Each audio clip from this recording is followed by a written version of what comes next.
I guarantee you've used at least 2 Procter Gamble products today. Did you brush your teeth or wash your hands? Then yep, you probably qualify. Even though they dominate your life now, P&G took a long time to become the wonder brand they are today. The path to success took a lot of creativity and innovation. Here's how the little soap and candle shop transformed itself into a global giant. In 1837, William Procter and James Gamble, brothers-in-law from Cincinnati, became business partners on a suggestion from their wives' father. A candle and soap maker, respectively, the men dedicated to combine their crafts to form the Procter & Gamble Company. By the late 1850s, they reached $1 million in sales and had about 80 employees. In 1883, Procter & Gamble branded its first major product, Ivory soap, after designing the era's purest bar of soap and trademarking it the word ivory. The company embarked on a mass marketing campaign to promote the product. It took out an ad in the Century magazine, the most popular monthly of its day, as well as in smaller local papers. Almost 1 decade later, the Ivory soap got its very own slogan, "It floats." After World War II, well, this happened. And use Crest, of course. Crest with Fluorostan, the only toothpaste recognized effective against cavities. Folgers Coffee, mountain grown for richer flavor. Those newfangled potato chips. I feel miserable tonight, Sarah. I'm gonna take a cold capsule. Take NyQuil instead, Roy. That capsule spray had cold. Yeah, just your typical Super Bowl car ad. Or a hilarious beer ad. Or whatever ad this is. Whatever. But it's a Tide ad.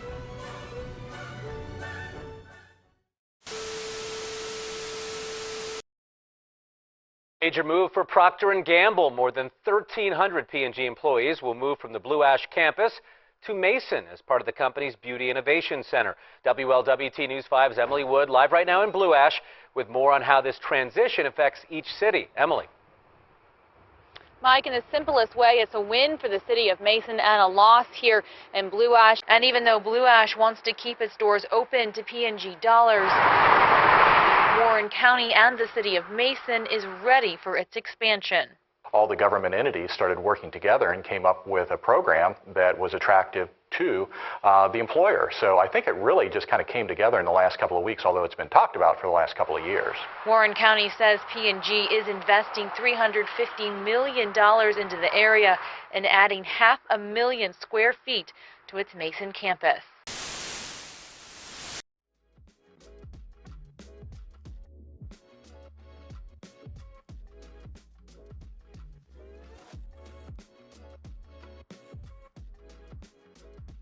Now, you may be asking yourself, what caused the Blue Ash campus building to close?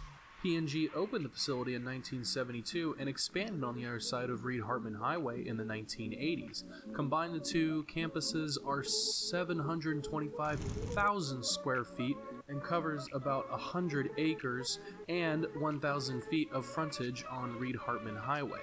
In an article from 2018, a longtime Blue Ash office complex is closing, but the city remains optimistic about the site's future. Procter & Gamble is closing the Sharon Woods Innovation Center on Reed-Hartman Highway. P&G is moving the research and development arm of its beauty care business to the Mason Business Park. It will take 1,150 employees and 200 contractors with it. The city of Blue Ash was disappointed at this announcement by P&G, but we know that in economic development, sometimes you win and sometimes you lose, and more often than not, Blue Ash wins. The office will remain in Blue Ash until the end of the year.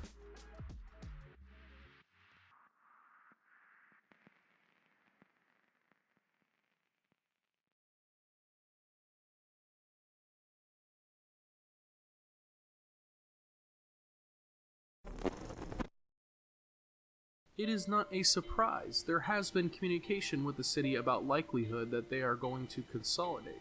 They are downsizing. They are moving from 150 brands down to 70 or 80 brands. The city receives about $2 million in earnings tax from P&G annually. As pointed out, the numbers are not as devastating as they seem. To put it in perspective, P&G is a large employer in Blue Ash, but we have about 2,000 companies doing business here. The $2 million loss is less than 5% of the total budget. It is a significant amount of money, but it is not doing to create a devastating loss. The city of Blue Ash also issued a statement about the closure March 17th. While the loss of a long-time Blue Ash company is disappointing, we are optimistic about the development opportunity this brings, the statement read. The city has reviewed the site with a number of contingencies as part of its new land use plan.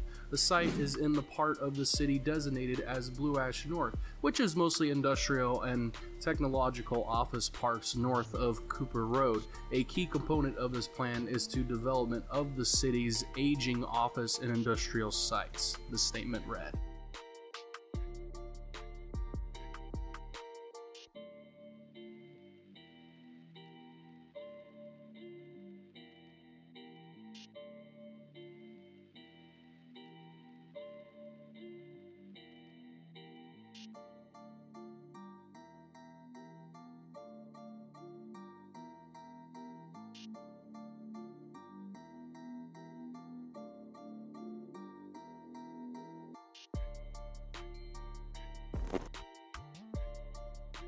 Another article from 2022 reads, one of the last remaining buildings that was part of Procter Gamble Co.'s former Sharon Woods Innovation Center campus in Blue Ash could be demolished as part of an ongoing redevelopment effort. A cleanup and teardown of the building is expected to cost more than $6 million. The state early this month awarded a nearly $4.6 million brownfield grant to help fund cleanup and remediation of the 400,000 square foot structure.